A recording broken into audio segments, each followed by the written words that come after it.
রব্বুল আলামিন বলেন, আহাসিবান নাসু আন ইউতরাকু আন ইয়াকুলু আমান্না ওয়া হুম লা ইউফতানুন। চিল্লায়ে পড়েন আল্লাহু আকবার।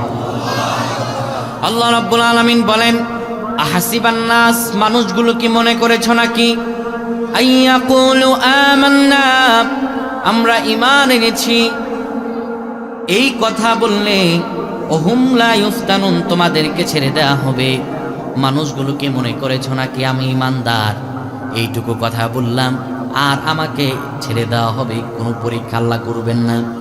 আমার রব আল্লাহ বললেন না, ওয়ালাকাদ ফাতান্নাল্লাযীনা মিন ক্বাবলিহিম ফালায়া'লামান্নাল্লাহুল্লাযীনা সাদাকু ওয়ালায়া'লামান্নাল কাযিবিন। আল্লাহু আকবার।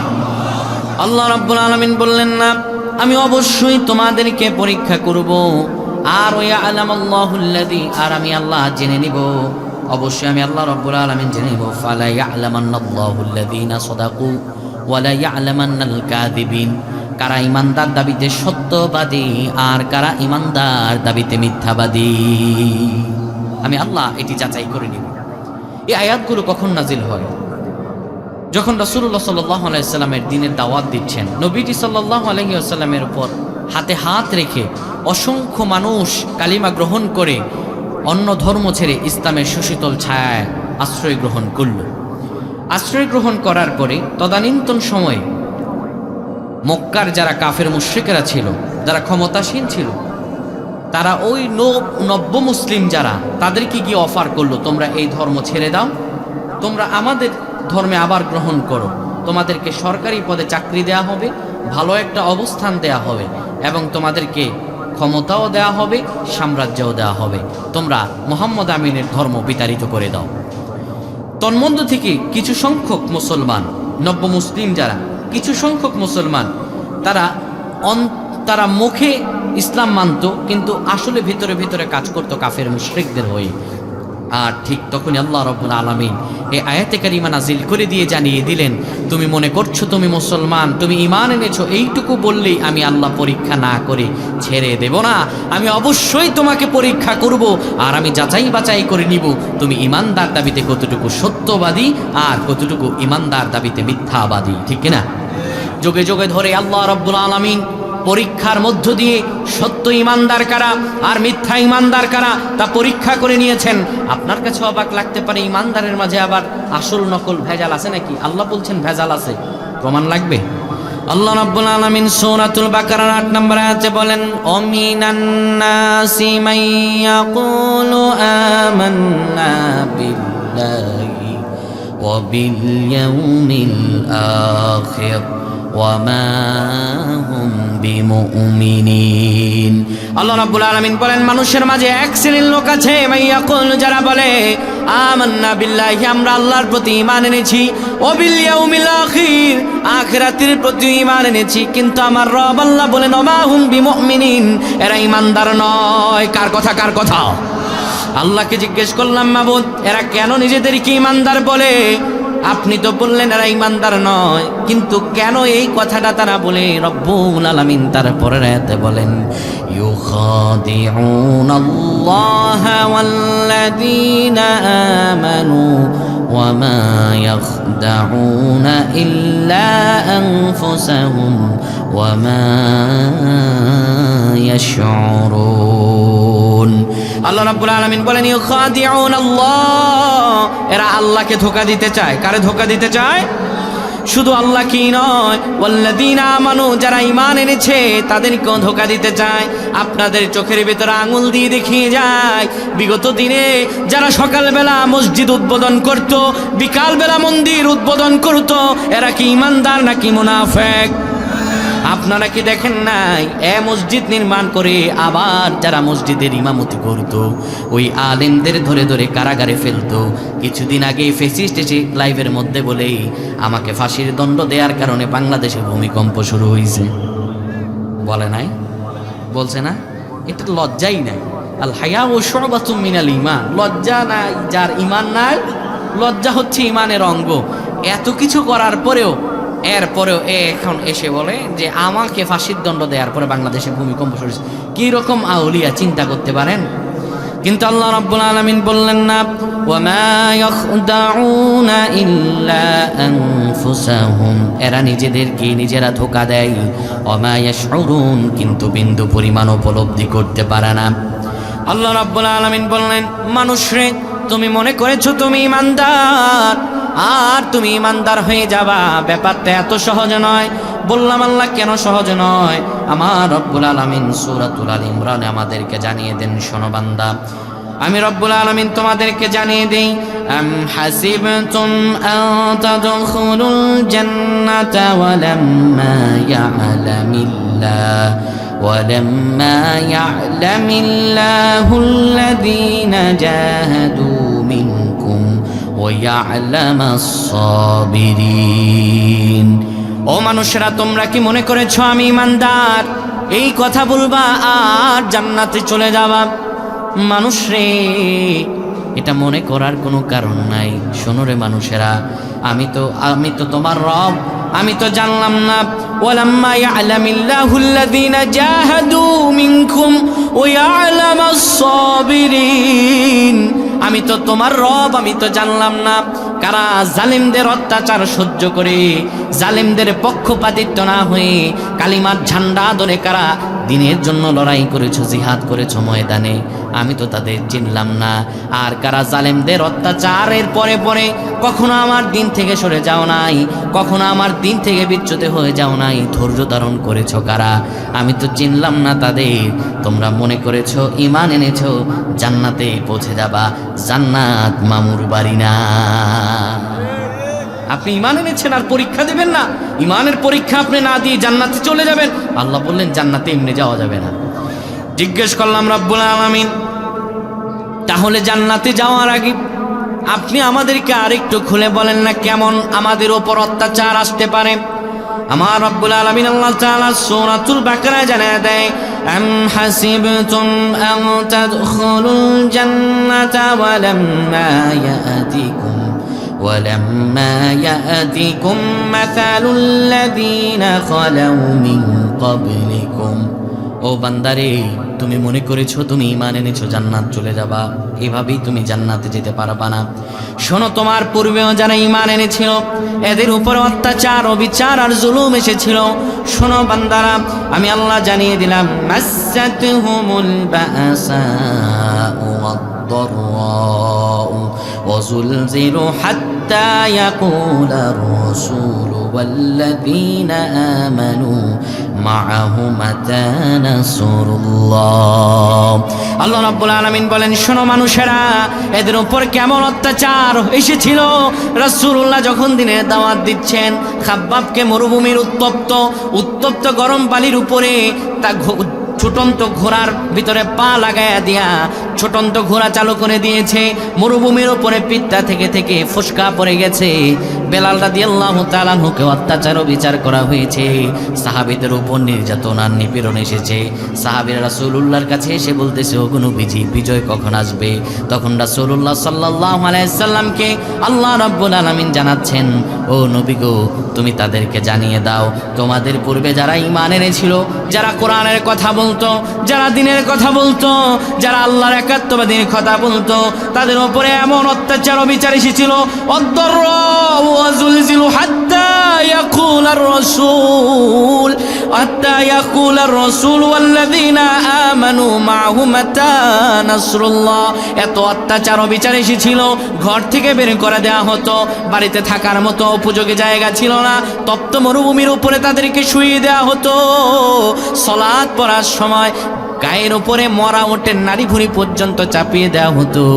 এরা অত্যাচার ও বিচার সহ্য করে নবীজির কাছে যে বলতো, গো নবীজি, মাতা নাসরুল্লাহ, আল্লাহর সাহায্য কত দূর।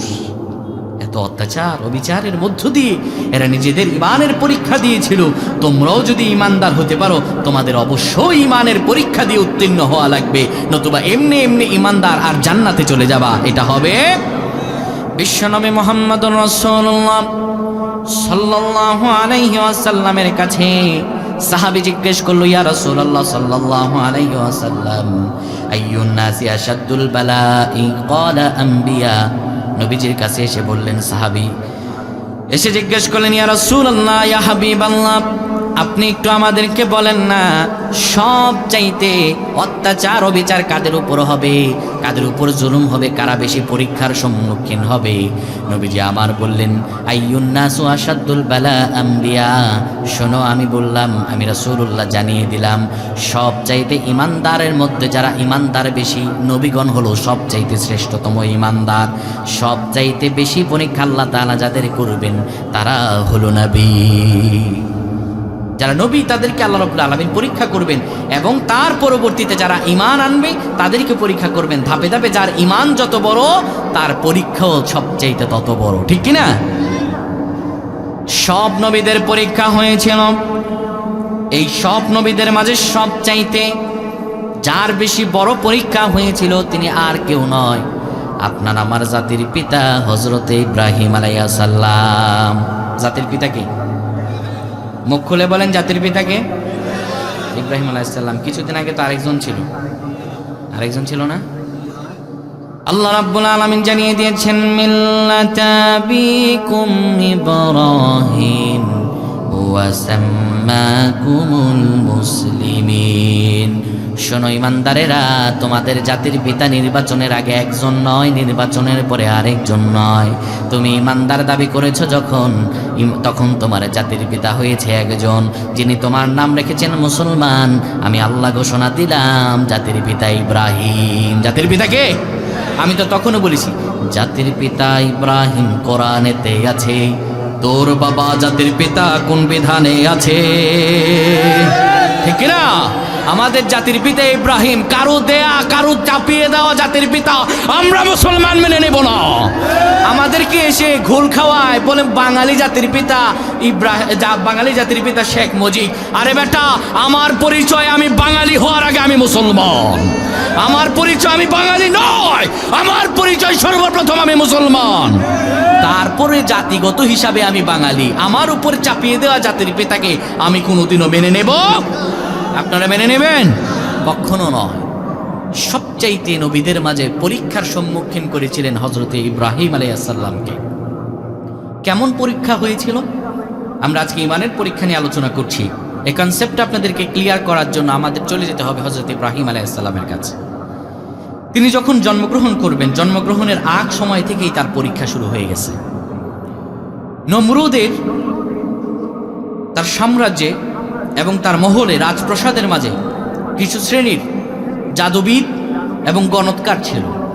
তারা নমরুদকে এসে বলল, নমরুদ, তোমার এই সাম্রাজ্যের মাঝে পুরুষ জাত জন্ম নেবে, ছেলে জাত জন্ম নেবে, আর সেই ছেলে জাতে তোমার অকাল হয়ে দাঁড়াবে, তোমাকে প্রভু হিসাবে মানবে না, তোমার সাম্রাজ্য তার হাতেই ধ্বংস হবে।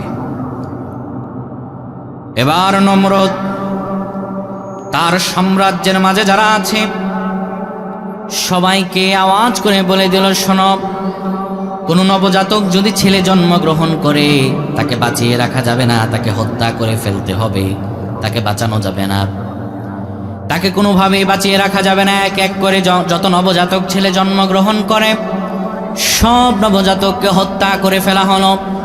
এমন এমন পর্যায় হলো, মানুষগুলো আর সন্তান জন্ম দিতে চাচ্ছে না, জন্ম দিলেই ভয়। সন্তান হত্যা হলে কোনো মা বাবা তা মেনে নিতে পারে না। এবার হযরত ইব্রাহিম আলাইহিস সালামের জন্ম কোথায় হলো? পাহাড়ের গুহায় তার মা তাকে জন্মগ্রহণ করালেন। হযরত ইব্রাহিম আলাইহিস সালাম জন্মগ্রহণ করার পরে এক এক করে তিনি বড় হতে লাগলেন। এক এক করে আল্লাহ রাব্বুল আলামিন তার মেধা শক্তি বিকশিত করলেন। বড় হওয়ার পরে তিনি দেখতে পেলেন তার জাতির লোকেরা মাছের পূজা করে, গাছের পূজা করে, লাকড়ির পূজা করে, বিভিন্ন কাঠ দিয়ে মূর্তি বানায়, তাদের পূজা করে। আবার তিনি দেখতে পেলেন মাছের পূজা করে যখন, আবার মাছও কেটে খেয়ে ফেলে। তিনি দেখতে পেলেন তারা বিভিন্ন গাভী, বিভিন্ন গরুর উপাসনা করে। তিনি দেখতে পেলেন মানুষগুলো আগুনের উপাসনা করে। এই সব দেখার পরে তিনি অবাক হয়ে গেলেন, কিরে এতগুলোর উপাসনা করে কেন? রব হবে একজন। রবকে? রব হবে একজন, এত রব দিয়ে করবোটা কি? তিনি তাকিয়ে দেখলেন তার জাতির লোকেরা মাছের পূজা করে, আবার মাছ ধরে খায়। গরুর পূজা করে আবার গরুর চামড়া দিয়ে জুতা বানায়। আমাদের দেশে আছে না হিন্দু ভাইয়েরা, এরা গো পূজা করে, গরু পূজা করে, আবার গরুর চামড়া দিয়ে জুতাও বানায়, ঠিক না? এবার হযরত ইব্রাহিম আলাইহিস সালাম বুঝলেন না এগুলো খোদা না, এগুলা হুদা। এগুলা কি? একদিন রাতের বেলা পাহাড়ের গুহায় বসে বসে আকাশের দিকে তিনি তাকিয়ে আছেন। আকাশের দিকে তাকানোর পরে তিনি তাকিয়ে দেখলেন গোটা অন্ধকার আকাশগুলো আলোকিত করে ঝিকিমিকি ঝিকিমিকি করে তারা আকাশের মাঝে উঠে গিয়েছে। তিনি বলতে লাগলেন এই তারা দেখে, এত সুন্দর তারকারাজি দেখে তিনি বলতে লাগলেন, فلما جن عليه الليل رأى كوكبا قال هذا ربي। হযরত ইব্রাহিম আলাইহিস সালাম আল্লাহর পয়গম্বর, আল্লাহ রাব্বুল আলামিন কেমন করে তাকে হেদায়েত দিলেন। পাহাড়ের গুহায় বসে আকাশের দিকে তাকিয়ে তিনি ঝিকিমিকি তারকারাজি, এত সুন্দর তারকারাজি তিনি দেখে বললেন, হাদা রব্বি, এটাই আমার রব। এত সুন্দর তারকারাজি, এটা আমার রব, এছাড়া আমার রব আর হতে পারে না। কিন্তু কিছুক্ষণ পরে তারকারাজি দেখার পরে দেখলেন আর তারা নাই। সারা রাত্রে তারা থাকে, কিছুক্ষণ পরে আর তারকা দেখতে পেলেন না। তারকা না দেখতে পেয়ে তিনি বললেন, ফালাম্মা আফালা ক্বালা লা উহিব্বুল আফিলিন। তারকারাজি তিনি দেখেন না, তিনি বললেন, যেই রব আমাকে ছেড়ে যায়, যেই রব আমাকে মনে রাখে না, যেই রব রে এখন পাওয়া যায় একটু পর পাওয়া যায় না, ওই রব আমার হতে পারে? আমার রব আল্লাহ, আমার রবকে কি এখন পাওয়া যাবে? রাতের 3টার পরে আর পাওয়া যাবে না? কথা কোন না কেন আপনারা? আল্লাহকে দুপুরে পাওয়া যাবে, সন্ধ্যায় পাওয়া যাবে না? আমার রব আল্লাহ রাব্বুল আলামিন আরো জানিয়ে দেন, বান্দারে শোনা, আমি জানিয়ে দিলাম, ওয়াল্লাযীনা ইয়াবিতুনা লিরাব্বিহিম সুজদান ওয়া কিয়ামা। বান্দা যারা রহমানের বান্দা হবা, আমার বান্দা হবা, রাতের আধারে তোমরা দাঁড়িয়ে যাবা, আমার জন্য লম্বা করে কেরাত পরে কিয়াম করবা, আমার জন্য লম্বা করে সেজদা দিবা। বান্দারে তোমরা জেনে রাখো, পৃথিবীর সবার রবগুলো দুর্বল, কিন্তু তোমার রব দুর্বল নয়। এই পৃথিবীর বুকে মানুষগুলো যাদের পূজা করে একটা সময় পরে ওই রব আর থাকে না, কিন্তু আমার রব আল্লাহ বলেন, শোনো রে দুনিয়ার মানুষেরা, পৃথিবীর বুকে তোমার যদি প্রয়োজন পড়ে প্রথমেই তুমি মানুষের কাছে চাও, না না মানুষের কাছে যেও না। রাতের যখন গভীর হয়ে যায়, সব মানুষেরা ঘুমিয়ে যায়, কারো কাছে তুমি প্রয়োজনের কথা বলতে পারো না। আমি তোমার রব আল্লাহ জানিয়ে দিলাম, আমি তোমার ওই রব যিনি রাত হলে ঘুমিয়ে যাই না, আমি তোমার ওই রব যত রাত গভীর হয় আমি আল্লাহ প্রথম আসমানে অবতরণ করি। আল্লাহু আকবার। আমার রব আল্লাহ রাব্বুল আলামিন বান্দাকে ছেড়ে যায় না। হযরত ইব্রাহিম আলাইহিস সালাম আকাশের দিকে তাকিয়ে দেখলেন কিছুক্ষণ পর আর তারকা দেখা যায় না। তিনি যখন তারকা দেখেন না, তিনি ডেকে বললেন, ফালাম্মা ফালা ক্বালা লা উহিব্বুল আফিলিন। যেই তারকারাজি, এই তারকারাজি আমার রব হতে পারে না। যদি আমার রব হতো আমাকে ছেড়ে যেত না, সুতরাং আমি আমার এই তারকাকে ভালোবাসি না। এবার যখন রাত শেষ হয়ে যায়, কি শুরু হয়? দিন শুরু হয় না? আপনারা কি আমার কথা বুঝতেছেন না? মনে হয় বুঝতেছেন। তাহলে কথার উত্তর দেন। এটা তো একটা ক্লাসের মতো, কিছু শিখে যাবেন। তাফসীর বুঝতেছেন আপনি, তাফসীর বুঝতে লাভ কি? একটা আয়াতের তাফসীর যদি আপনি বুঝতে পারেন, তাহলে 500 রাকাত নফল নামাজ পড়লে যে সওয়াব, ওই সমপরিমাণ সওয়াব আল্লাহ আমল নামায় দিয়ে দিবেন। তাহলে কথা তো বলা লাগবে। এবার রাত যখন শেষ হয়ে যায়, কি শুরু হয়? দিন শুরু হয়। এবার দিন শুরু হয় কি দিয়ে? সূর্য দিয়ে। কি দিয়ে? এবার হযরত ইব্রাহিম আলাইহিস সালাম রাত, অনেক রাত দেখবেন তারকা থাকে না, কিন্তু চন্দ্র থাকে, ঠিক কিনা? এবার তিনি দেখতে পেলেন তারকারাজি নাই, কিন্তু দিন শুরু হওয়ার আগে আবার একটা চাঁদ দেখা যায়। কিন্তু চাঁদের দিকে তিনি তাকিয়ে দেখলেন এটা তারকার চেয়ে বড়। এবার তিনি ওইটার দিকে তাকিয়ে বললেন, ফালাম্মা রাআল কমারা বাযিগান ক্বালা হাযা রাব্বি। তিনি চন্দ্রের দিকে তাকিয়ে দেখলেন, এবার দেখা যায় না কোনো তারকারাজি, কিন্তু চন্দ্র দেখা যায়। দিন ফোটার আগে তিনি দেখলেন চন্দ্র যেহেতু দেখা যায়, এবার তিনি বললেন, হাযা রব্বি, এটাই আমার রব। আপনি আওয়াজ করে বলেন তো, একবার যখন দিন শুরু হবে ওই চাঁদ কি আর চাঁদের জায়গায় থাকবে নাকি? তিনি এবার দেখলেন দিন যখন শুরু হয়ে গেল কিন্তু আর চাঁদ নাই। ফালাম্মা আফালা ক্বালা লা ইল্লাম ইয়াহদিনি রাব্বি লাআকুনান্না মিনাল কওমিদ যালিন। তিনি দেখতে পেলেন এই সূর্য এই যে চন্দ্র আকাশের মাঝে আছে, দিনের আলো যখন ফুটন্ত হলো আর তিনি সূর্য দেখতে পেলেন না, আর তিনি চন্দ্র দেখতে পেলেন না। রাতের এই অন্ধকার নিকষ কালো আভাকে শেষ করে দিয়ে পূর্ব দিগন্তে সূর্য উত্তীর্ণ হলো। এবার সূর্য যখন দেখতে পেলেন তিনি অবাক হয়ে তাকিয়ে দেখলেন, আরে কি দেখা যায়? রাতের বেলা দেখলাম টিম টিম করে সুন্দরতম চন্দ্র, সুন্দরতম তারকারাজি, আর তারকার পরে আবার দেখতে পেলাম তারকা থেকে বড় চন্দ্র, কিন্তু এবার চন্দ্র দেখা যায় না কিন্তু সূর্য দেখা যায়, এটা তো সবচাইতে বড় লাগে।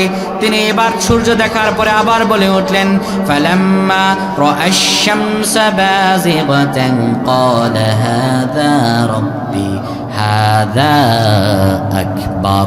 তিনি সূর্যের দিকে তাকিয়ে বললেন, যেহেতু রাতের আধার এই সূর্য কাটিয়ে ফেলেছে, সুতরাং এই সূর্যের বড় ক্ষমতা আছে। হাযা আকবার, ওইগুলার চেয়ে এটা বড়, সুতরাং এটা আমার রব। এবার যখন দিন শেষ হয়ে যায় আর কি সূর্য সূর্যের জায়গায় থাকে নাকি? এবারে যখন দিন শেষ হয়ে গেল আর তিনি সূর্য দেখতে পেলেন না, তিনি দেখতে পেলেন আবার রাত হয়ে গেছে কিন্তু সূর্য নাই। এবার তিনি বললেন, ফালাম্মা আফালাত ক্বালা ইয়া কওমি ইন্নী বারিউম মিম্মা তুশরিকুন। তিনি বলে উঠলেন, আমার কওমের লোকেরা তো পাগল, আমার কওমের লোকেরা তো পথভ্রষ্ট, আমার কওমের লোকেরা তো মুশরিক হয়ে গেছে। এরা চন্দ্রেরও রব মানে, এরা তারকারাজিকেও রব মানে, সূর্যকেও রব মানে। সুতরাং এত কিছু মিলে রব হতে পারে না, রব হতে পারে একজন। আওয়াজ দিয়ে বলেন তিনি কে? এবার তিনি আল্লাহ রাব্বুল আলামিনের হেদায়েত পেলেন আর তিনি তার রবকে খুঁজে পেলেন।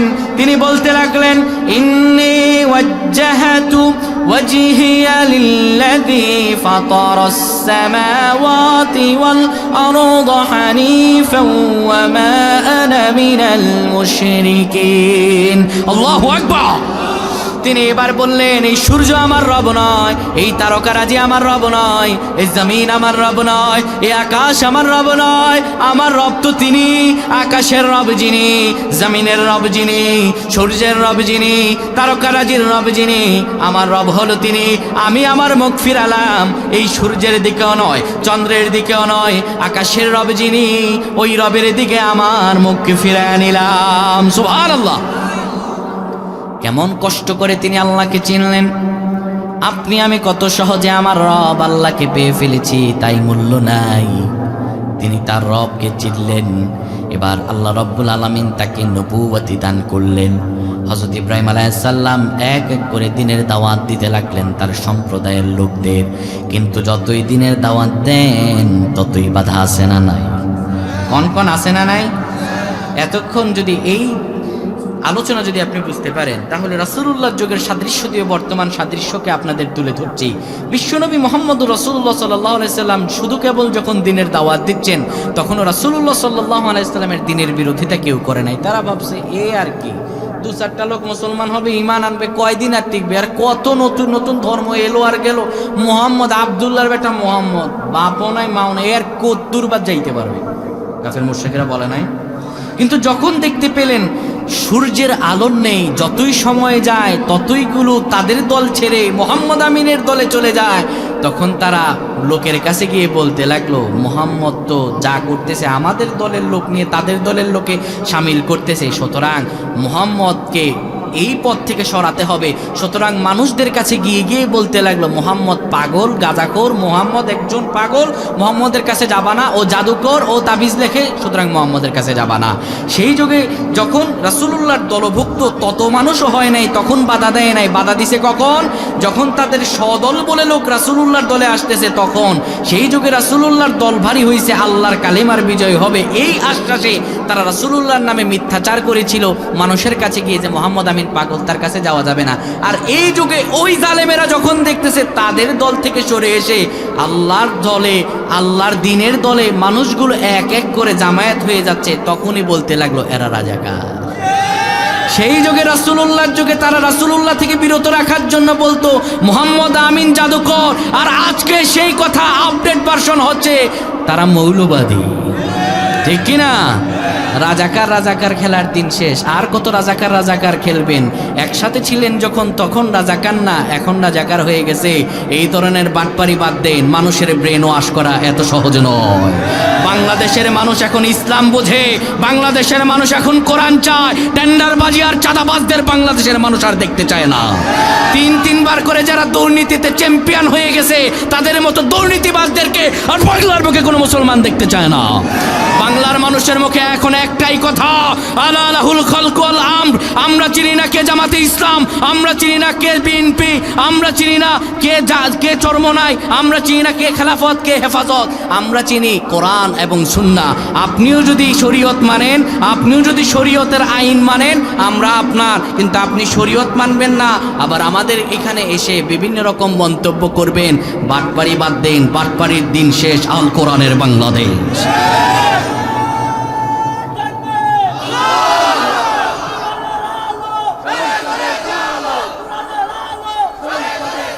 সম্মানিত ভাইয়েরা, আগের দিন ছিল মানুষ অনলাইন টনলাইন বুঝতো না, মিথ্যা প্রপাগান্ডা চালিয়ে অনেক কিছুই করা যেত। কিন্তু এখন যতই মিথ্যা প্রপাগান্ডা চালাবে ততই তরতর করে আমাদের ঈমান বাড়িয়ে দিবেন কে? কারণ মিথ্যা দিয়ে কখনো সত্যকে পরাজয় করা যায় না। আল্লাহ তার দিনকে অবশ্যই বিজয় দান করবেন। রব্বুল আলামিন তো আগেই বলে দিয়েছেন, ওয়াল্লাযী আরসালা রাসূলাহু বিল হুদা ওয়া দীনিল হক ليظهره على الدين كله ولو كره المشركون। আল্লাহ রাব্বুল আলামিন বলেন, তিনি সেই রব আল্লাহ যিনি সব দিনের উপরে ইসলামের বিজয় দান করেছেন। সুতরাং শুনে রাখো, ভবিষ্যতেও সেই রব আল্লাহ ইসলামের বিজয় দান করবেন। ওয়ালাউ কারিহাল মুশরিকুন, যদিও মুশরিকরা তা অপছন্দ করে। কার কথা? কার কথা? আল্লাহ রাব্বুল আলামিন তার দিনকে অবশ্যই বিজয় দান করবেন। ইসলাম বিজয় হবে তোমাকে নিয়ে অথবা তোমাকে ছাড়া। তুমি হেরে যাবে ইসলাম ছাড়া, কিন্তু ইসলাম হেরে যাবে না তোমাকে আমাকে ছাড়া।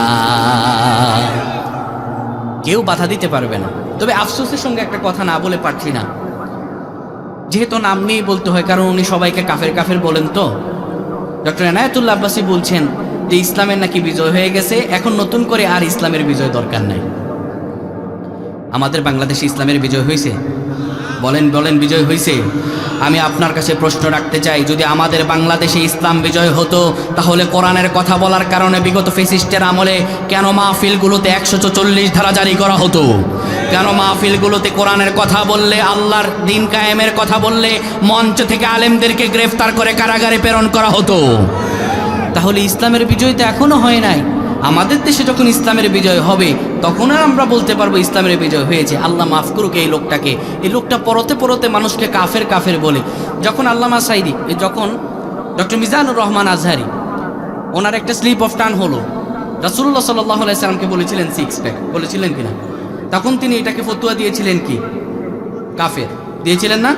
তার পরিপ্রেক্ষিতে কি দিয়েছিলেন? তাকে যারা কাফের মনে করবে না তারাও কাফের। কত বুঝতে পারছেন আপনারা? তাহলে রাসূলুল্লাহর হাদিস সাক্ষী কেউ যদি একজন ব্যক্তিকে কাফের বলল আর সে কাফের হলো না, মানলাম আজহারি সাহেবকে আপনি কাফের বলছেন, উনি কাফের, কিন্তু ওনাকে যারা কাফের মনে করবে না তারা কাফের, তাহলে আমরা মনে করি নেই আমরাও কাফের?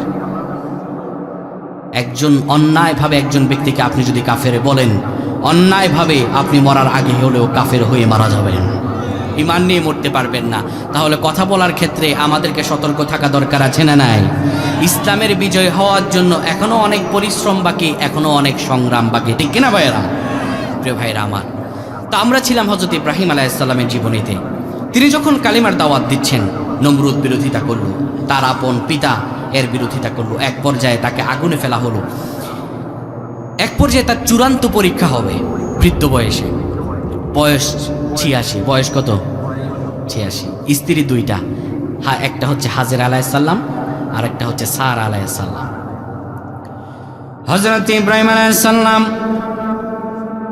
বয়স হয়ে গেছে অনেক, ৮৬ বছর কোনো সন্তান নাই। বারবার রব্বুল আলামিন আল্লাহর কাছে দোয়া করে, মাবুদ মেহেরবান আল্লাহ, ও মাবুদ মেহেরবান, আপনি দয়া করে মায়া করে আল্লাহ আপনি আমাকে একটা নেককার সন্তান দান করেন। ৮৬ বছর হয়ে গেছে কিন্তু কোনো অভিযোগ নাই। বারবার একটা দোয়া করে, রব্বি হাবলি মিনাস সালিহিন, ও রব আল্লাহ আপনি আমাকে একটা সৎকর্মশীল সন্তান দান করেন। কি সন্তান? সৎকর্মশীল নেককার সন্তান। কি সন্তান? নেককার সন্তান। সন্তান নেককার হলে ভালো, বদকার হলে ভালো নাকি? বদকার হলে ওই মা বাবার মনে কষ্ট আছে না নাই?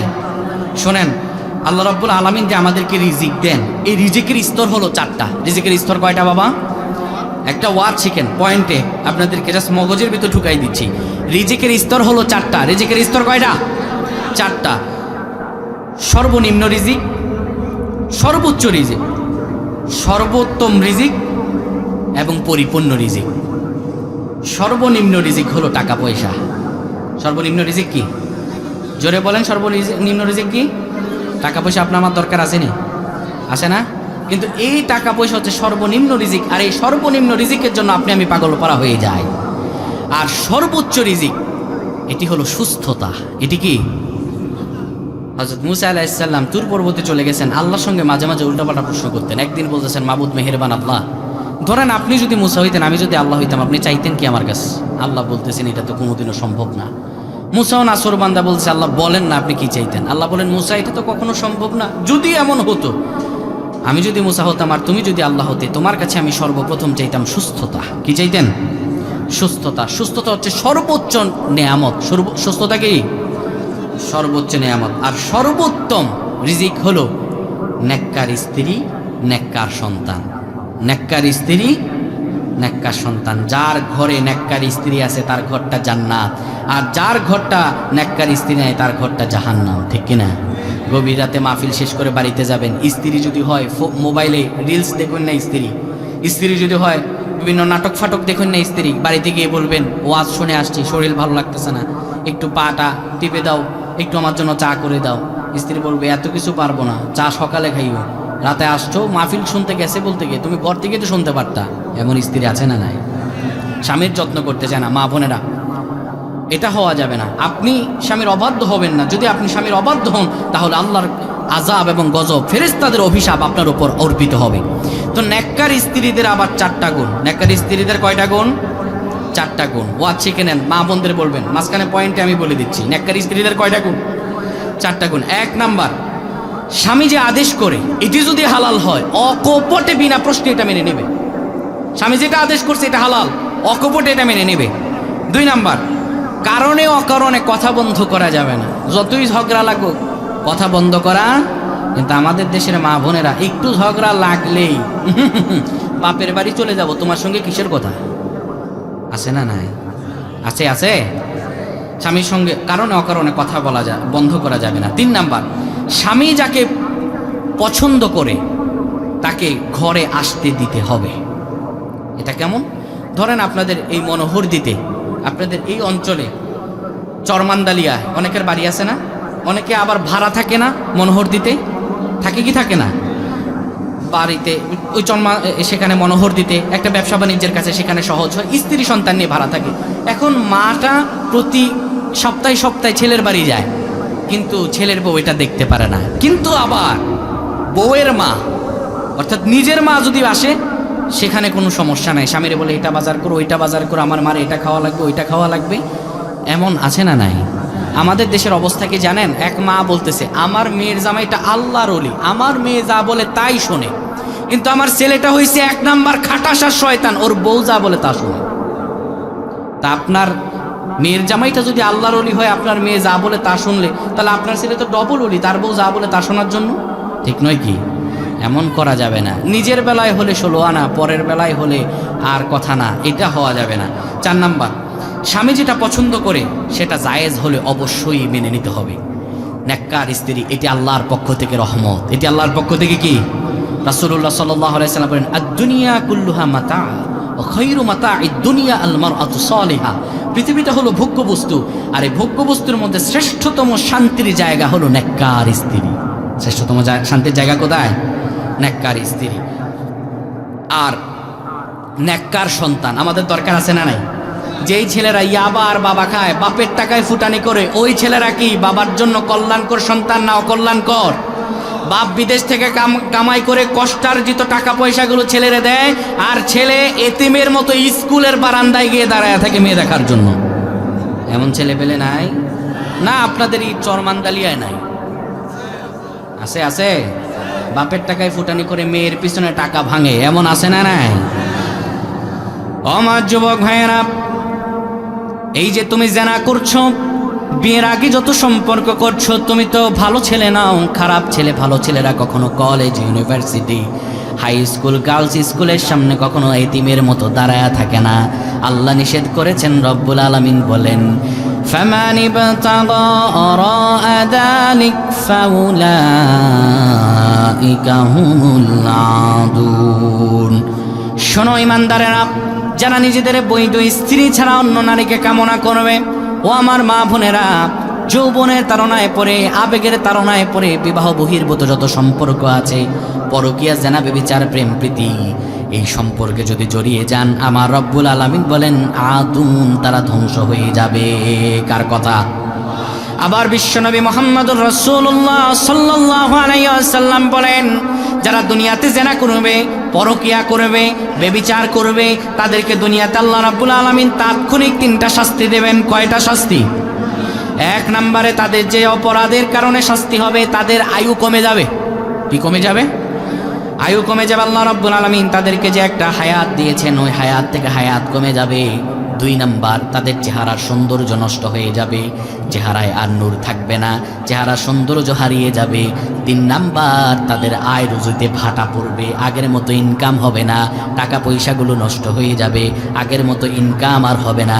সুতরাং মা বোনেরা, আমার ভাইয়েরা, কোনোদিনও হারাম কাজ করা যাবে না, হারাম সম্পর্কের সঙ্গে জড়ানো যাবে না। আপনি যদি হারাম সম্পর্কের সঙ্গে জড়ান, তাহলে ইহকালও হারাবেন, আর পরকাল তো হারাবেনই। কার কথা? আল্লাহর কথা। সুতরাং যুবকেরা, বয়স হয়েছে, বাবা মার কাছে গিয়ে বলেন বিয়ে করে নেন। আর আপনারা বাবা মারাও যুবকদেরকে বিয়ে করায় দেন, কারণ রিজিকের ব্যবস্থা আসমান থেকে হয়, জমিন থেকে নয়। রিজিকের ব্যবস্থা আল্লাহ রাব্বুল আলামিন অবশ্যই করবেন। সুতরাং বয়স হয়েছে, গুনাহ হয়ে যাবে, এই আশঙ্কায় থাকলে বিবাহ করে নেবেন। আবার এমন করিয়েন না যে বিয়ে করে বাপের উপরে ফালাই দিলেন, বাপ আপনারও এতদিন পালতো, আপনার বউরও পালা লাগে। এমন করা যাবে না। তাহলে সন্তান দরকার নেককার। সন্তান দরকার কি? আচ্ছা, এবং পরিপূর্ণ রিজিক, এটা শেষ করে আমরা আসতেছি। পরিপূর্ণ রিজিক হলো আল্লাহর সন্তুষ্টি এবং রেজাবন্দি। এটি হলো রিজিকের 4টি স্তর। তো সর্বোত্তম রিজিক হলো নেককার সন্তান আর নেককার স্ত্রী। তো নেককার সন্তান আমাদের দরকার আছেনি? অনেকের সন্তান হয় না, বিয়ে করছে 5 বছর 10 বছর হয়ে যায়। তারা এই দোয়াটা পড়বেন, আমার সঙ্গে পড়েন, রব্বি হাবলি মিনাস সালিহিন। এটার অর্থ হলো, হে আল্লাহ, আপনি আমাকে সৎকর্মশীল সন্তান দান করেন। আল্লাহর কাছে চাইলে আল্লাহ দেয়নি।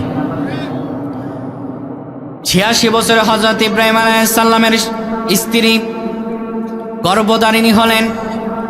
হযরত হাজরা আলাইহিস সালাম এত বছর সাধনা করার পরে যখন তিনি সন্তান সম্ভবা হলেন, অন্য স্ত্রী হযরত সারা থেকে এতে গোপন করলেন, কেউ যেন না বুঝতে পারে। দেখবেন যে মহিলাদের সন্তান হয় না, কিংবা সন্তান হয়ে সন্তান নষ্ট হয়ে গেছে, ওই মহিলাদের অনেক সময় সন্তান হলে অন্য কাউকে জানাতে চায় না, ঠিক কিনা? বলে মানুষের মুখ লাগবে, মানুষ হিংসা করবে, কিংবা অনেক মানুষের মুখ ভালো না, ঠিক কিনা?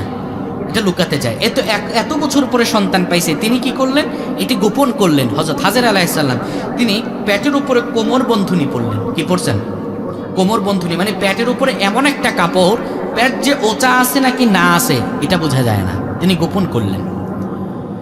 এবার গোপন করার পরে যখন তিনি সন্তান প্রসব করলেন, হযরত ইব্রাহিম আলাইহিস সালাম বৃদ্ধ বয়সে সন্তান পাওয়ার পরে এত খুশি তিনি আল্লাহর দরবার দোয়া করলেন, আলহামদুলিল্লাহিল্লাযী আলাল কিবারি ইসমাঈল।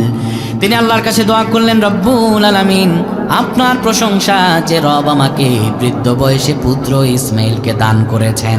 আল্লাহর কাছে মহা খুশি হলেন। কিন্তু ওই যে সন্তান জন্ম দিছে, এখন এই সন্তান জন্ম দেওয়ার কথা যে গোপন রাখছে, দুই স্ত্রীর মাঝে ঝগড়া আছে না নাই? যারা দুই বিয়ে করছে এরাই জানে এর জ্বালা যন্ত্রণা কি। এখন দুই স্ত্রীর সঙ্গে মন মালিন্য, হযরত সারা আলাইহিস সালাম আর হযরত হাজরা আলাইহিস সালাম, দুই দিনের মাঝে যখন মন মালিন্য হলো, আমার রবের ইচ্ছায় সব হচ্ছেন। আমার রব আল্লাহ বললেন, এবার আমি ইব্রাহিমকে আরেকটা পরীক্ষা করব। 86 বছরের সন্তান পাওয়ার পরে আমার রব আল্লাহ হযরতে ইব্রাহিম আলাইহিস সালামকে অর্ডার করলেন, ও ইব্রাহিম, দুই স্ত্রীকে আর সন্তানকে একা রাখা যাবে না। তুমি তোমার নবজাতক সন্তানকে আর স্ত্রীকে ফিলিস্তিন থেকে নিয়ে আমার হারামের পাশে, কাবার পাশে তুমি তাদেরকে রেখে আসো। অর্ডার করেছেন কে? আল্লাহ অর্ডার করেছেন তার নবীকে, যিনি হযরত ইব্রাহিম আলাইহিস সালাম, আল্লাহর পয়গাম্বর। হযরত ইব্রাহিম আলাইহিস সালাম আল্লাহর অর্ডার পাওয়ার পরে কয়েকদিনের খাবার আর মশকের মাঝে কিছু পানি নিয়ে আল্লাহর কেমন পরীক্ষা দেখেন। 86 বছরে সন্তান পেয়েছেন, এই বয়সে এত অত্যাচার, অবিচার, জুলুমের শিকার হলেন, নিজের বাড়িঘর ছাড়লেন, সব কিছু ছাড়ার পরে এখন 86 বছরের সন্তান পেয়েছেন, কিন্তু সন্তানকে কাছে রাখতে পারেন না। সন্তান আর স্ত্রীকে হারামের পাশে দিয়ে আসবেন, আমার আল্লাহর অর্ডার হয়েছে। স্ত্রী আর সন্তানগুলোকে ওই হারামের পাশে দিয়ে আসার পরে হযরত হাজেরা আলাইহিস সালামকে সেখানে রেখে হযরত ইব্রাহিম আলাইহিস সালাম যখন পিছন ফিরবেন, হযরত হাজেরা পেছন থেকে ডাক দিলেন, ও আমার প্রাণের স্বামী, আপনি আমাদেরকে কোথায় রেখে যাচ্ছেন? কোনো মানুষজন নাই, কোনো জনজন নাই, কেউ তো নাই, এখানে আমরা কেমন করে থাকবো? মশকের ভিতরে পানি আর কয়টা ফল দিয়ে কয়েকদিনের খাবার তো চলে যাবে, আপনি আমাদেরকে এখানে কেন রেখে যাচ্ছেন? মুফাসসিরগণ দুইটা বর্ণনা দেন। এক নাম্বার বর্ণনা, হযরত ইব্রাহিম আলাইহিস সালাম তখন হাজেরা আলাইহিস সালামকে বললেন, হাজেরা রে, আমি নিজের ইচ্ছায় রেখে যাচ্ছি না, আমার রব আল্লাহ আদেশ করেছেন। আরেক বর্ণনায় পাওয়া যায় তিনি আকাশের দিকে শাহাদাত আঙ্গুল উঁচু করলেন, শাহাদাত আঙ্গুল উঁচু করে এইটা বুঝালেন, ও হাজেরা, আমি নিজের ইচ্ছায় রেখে যাচ্ছি না, এখানে তোমার আমার রব আল্লাহর ইচ্ছায় রেখে যাচ্ছি। এইটা যখন বললেন, হযরত হাজেরাও বলে উঠলেন, ও আমার প্রাণের স্বামী, আপনি বিন্দু মাত্র চিন্তা করবেন না, হয়তোবা এখানে কোনো মানুষজন নাই। আজকে যেমন মক্কা শরীফ, তখন মক্কা শরীফ এমন ছিল না, মরুভূমি, ধুধু মরুভূমি ছিল। সেই মরুভূমির মাঝে সন্তান আর স্ত্রীকে রেখে যাচ্ছেন। স্ত্রী পেছন থেকে বলতেছেন, স্বামী গো, কেমন স্ত্রী দেখেন, কেমন ধৈর্য ধারণকারিণী স্ত্রী দেখেন। স্বামীকে দেখে বলতেছেন, ও স্বামী, আপনি চিন্তা করবেন না, আমার রব আল্লাহ এই তপ্ত মরুভূমিতে আমাদেরকে ধ্বংস করবেন না। হযরত ইব্রাহিম আলাইহিস সালাম একটু সামনে যায়, আবার একটু পেছনে তাকায়, হতাশ হচ্ছেন না তিনি। তিনি আল্লাহর কাছে দোয়া করলেন। কি দোয়া করেছেন আল্লাহ তাআলা?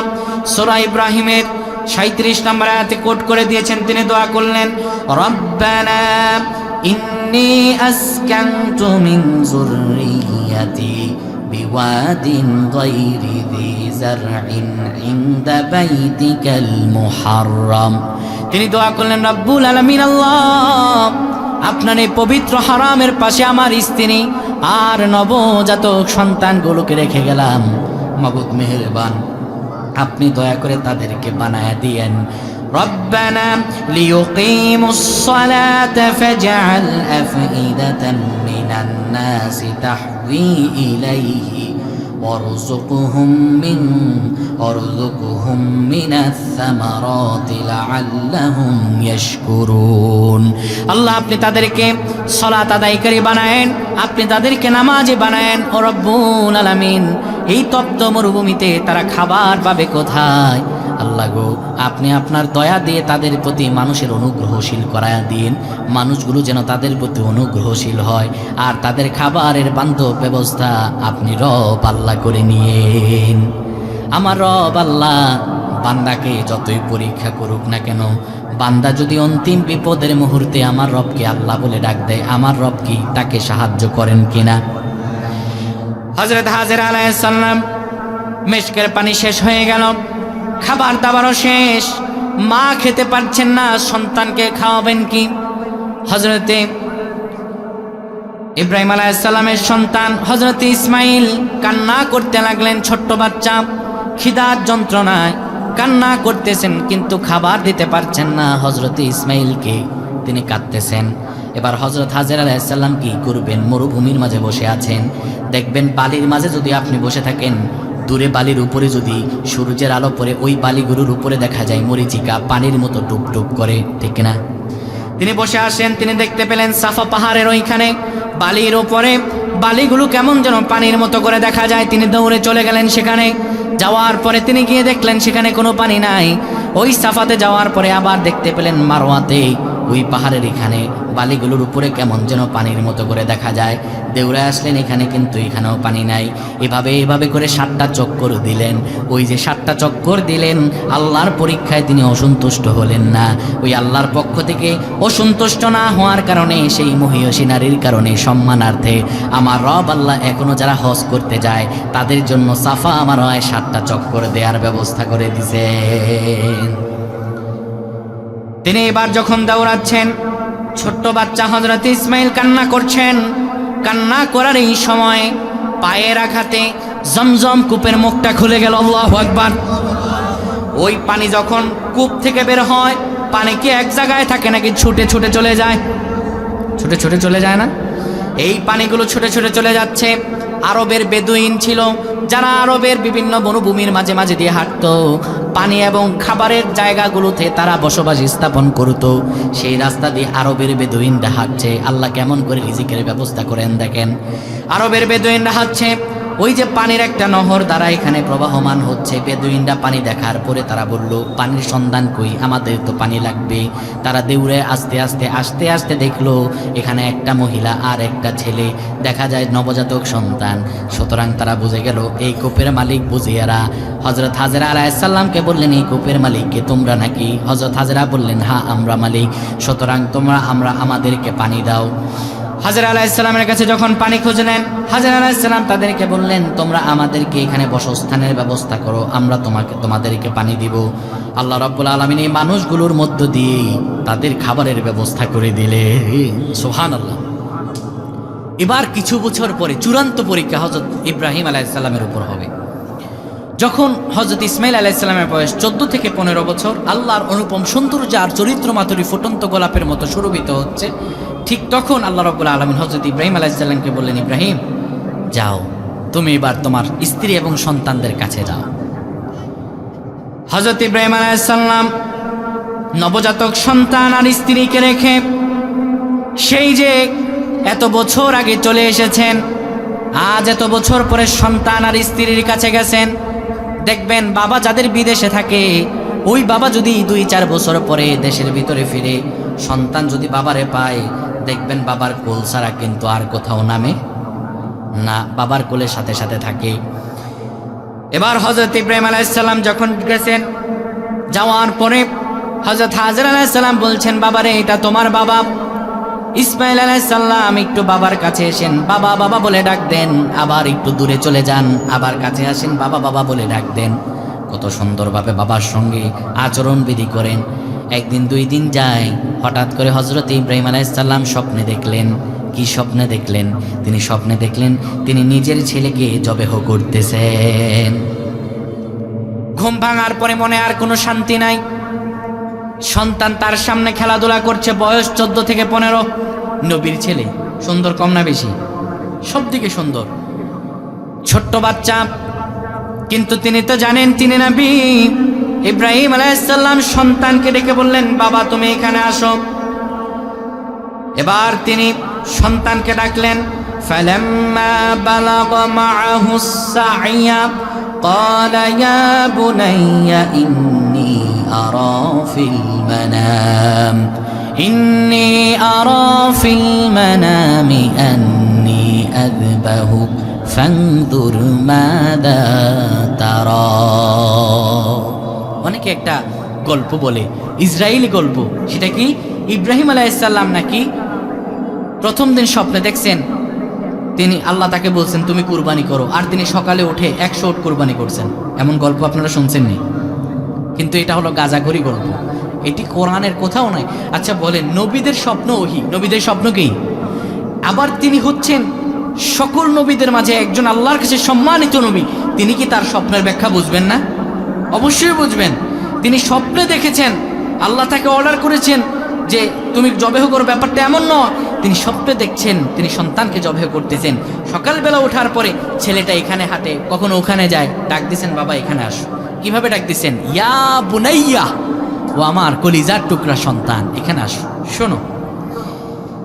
ইন্নী আরা ফিল মানামি আন্নী আযবাহু ফানজুর মাযা তারা।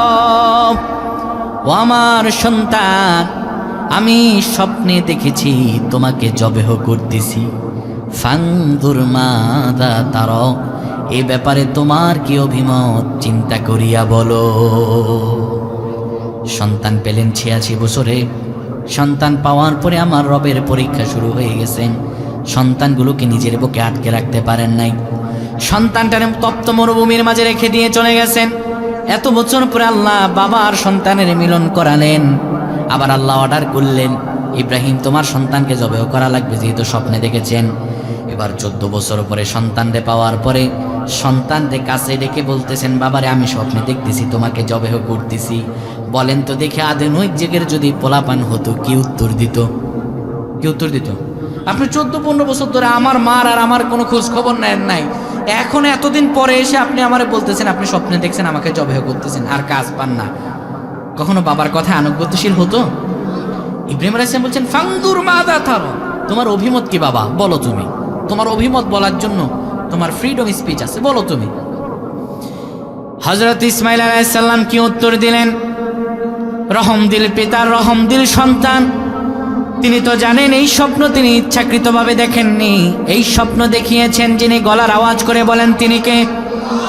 এই স্বপ্ন তো রব দেখিয়েছেন, আল্লাহ রাব্বুল আলামিন দেখিয়েছেন। তিনি বললেন, কত সুন্দর করে বললেন, ক্বালা ইয়া আবাতি ইফআল মা তু'মার। ও বাবা, আমি জানি এই স্বপ্ন আপনি ইচ্ছাকৃতভাবে দেখেন নাই, আপনাকে এই স্বপ্ন আমার আল্লাহ দেখিয়েছেন। আল্লাহ আপনাকে আদেশ করেছেন আমাকে জবেহ করার জন্য। আমার কোনো অভিযোগ নাই গো বাবা, আমার কোনো আপনার প্রতি কোনো রাগ নাই, আপনার প্রতি আমার কোনো ক্ষোভ নাই। আপনাকে যা আদেশ করা হয়েছে মা তু'মার, আপনি তা করেন। শুনেন আমার বাবা, সাতাজিদুনি ইনশাআল্লাহ মিনাস সাবিরিন। বাবা আপনি আমাকে ধৈর্য ধারণকারীদের সঙ্গে পাবেন, কোনো টেনশনের কারণ নাই। আমি আল্লাহর জন্য জবেহ হয়ে যাব, আপনি চিন্তা করবেন না। হযরত ইব্রাহিম আলাইহিস সালাম সন্তানকে নিয়ে চলে গেলেন, মিনার প্রান্তরে তাকে জবাহ করবেন। সন্তান পয়গাম্বরের সন্তান, তিনি বাবার উপর যে আল্লাহর অর্ডার করা হয়েছে সেখানে আর কোনো প্রশ্ন তুললেন না। বাবা আপনাকে যা অর্ডার করা হয়েছে আপনি তা করেন, আমি ধৈর্য ধারণকারীদের অন্তর্ভুক্ত হিসাবে আমাকে পাবেন।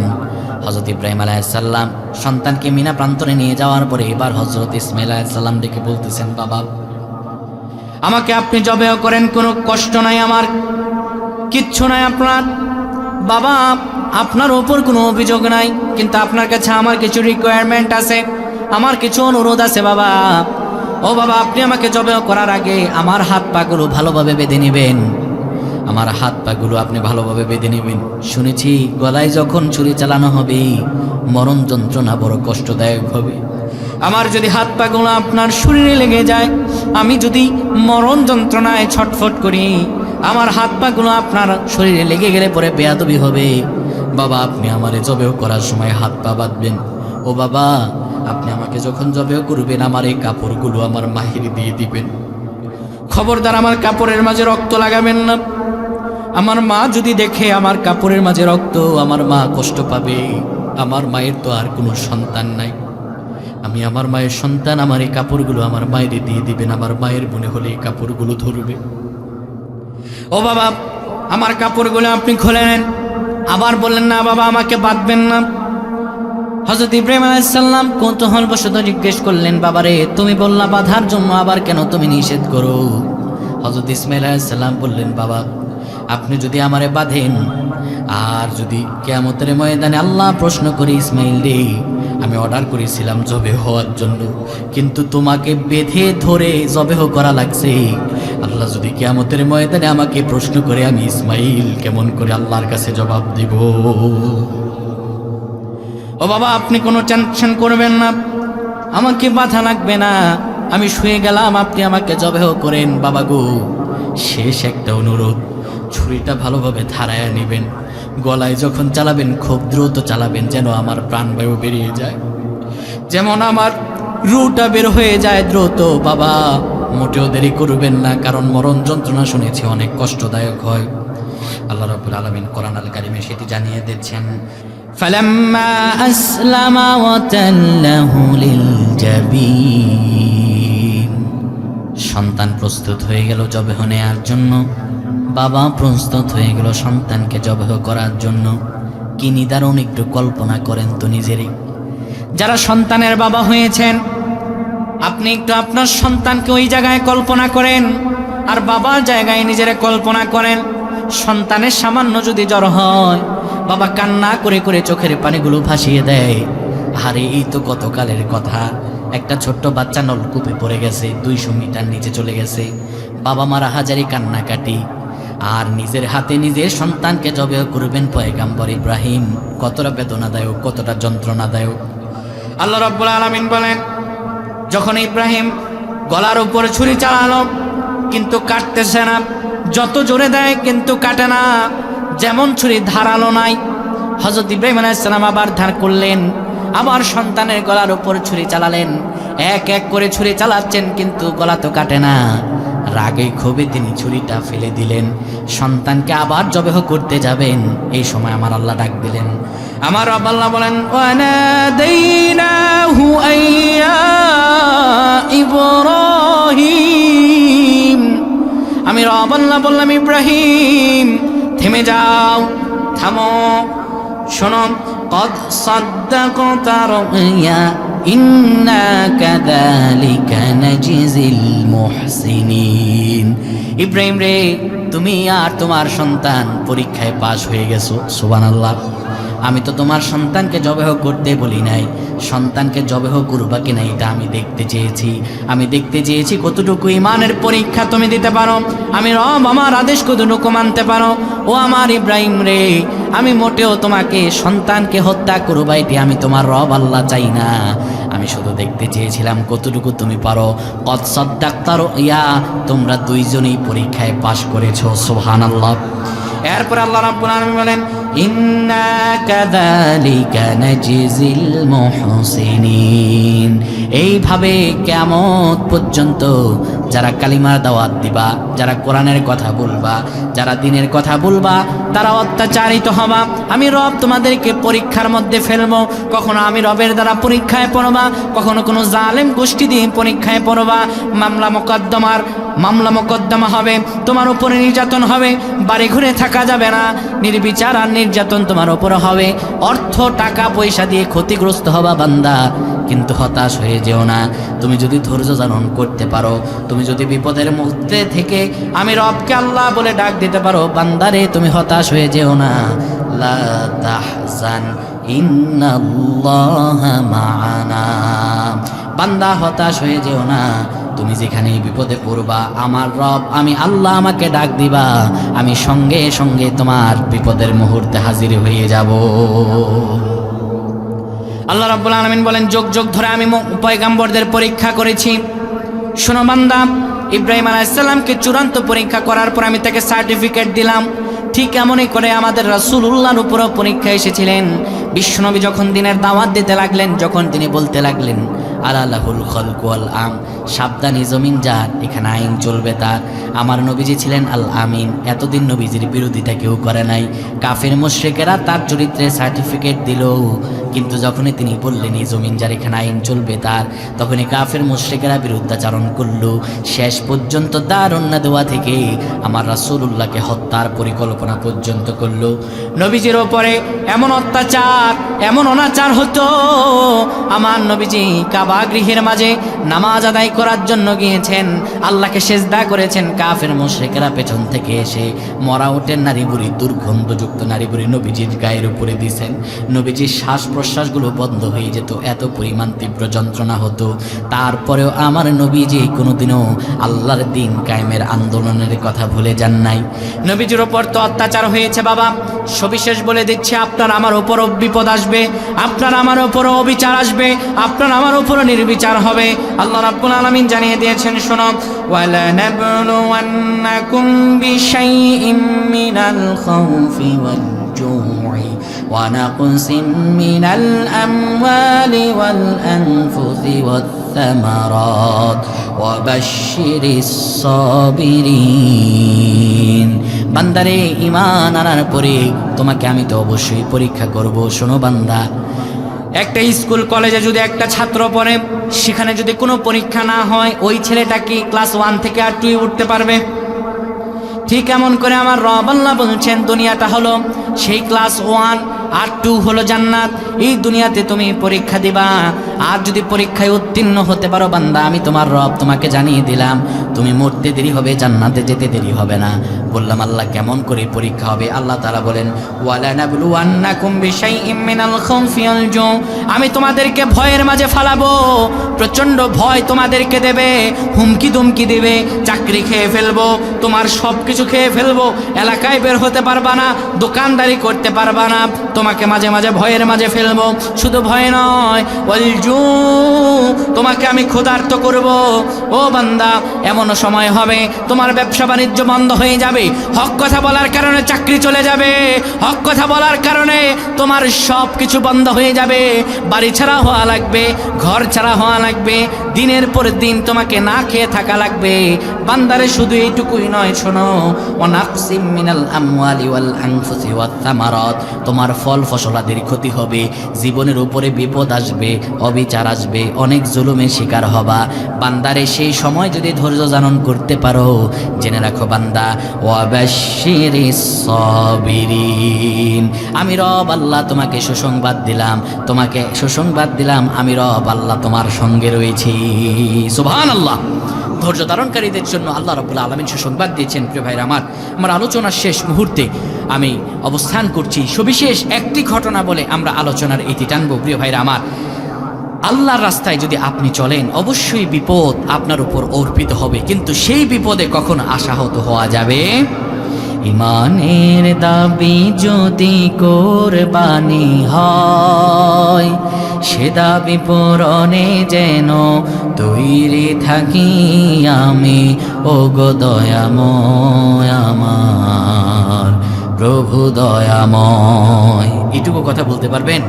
বলেন আমার সঙ্গে, ঈমানের দাবি যদি কোরবানি হয়, সে দাবি পূরণে যেন তৈরি থাকি আমি, ওগো দয়াময় আমার প্রভু দয়াময়, ওগো দয়াময় আমার প্রভু দয়াময়। ঈমানের দাবি সে তো বসে থাকা নয়, ঈমানের দাবি হলো কিছু বিনিময়, ঠিক কি না?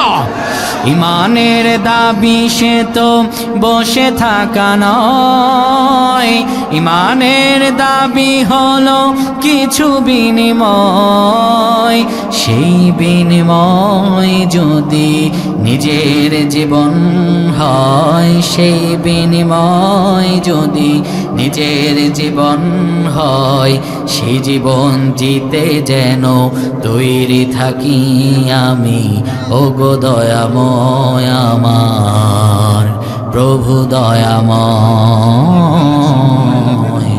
ওগো দয়াময় আমার প্রভু দয়াময়। আল্লাহ যেন আমাদেরকে ঈমানের দাবি পূরণ করার তৌফিক দান করেন। আমিন।